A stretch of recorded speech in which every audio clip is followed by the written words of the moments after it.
Ako si Kirina Aton, Tagansagi Sur.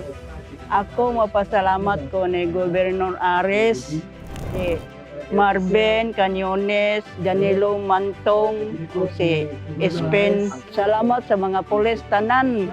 Salamat. Congratulations, no?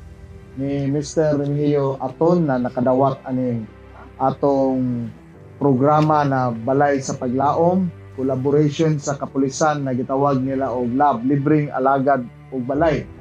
Diin kita ni Congresswoman Banban Umintado maoy mihatag og pundo, personal na pundo.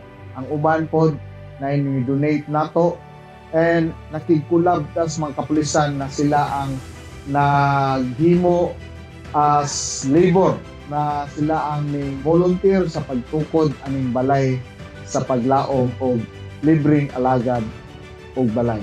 Sa inyong tabang, dako na kayo mo gikatampo sa usa ka pamilya na nahanglan og balay na bisag unsaon nila pagpaningkamot, sigurado ko dili sila makapabarog sa ilang kaugalingong balay kay way kahimuan. Pero tungod ninyo sa atong panagiusa, sa atong paghatag o pagtagad nila, nakabot nila ang ilang damgo na makadawat sila og balay. Busa, daghang salamat sa kapulisan. Itong pagpakag kapulisan.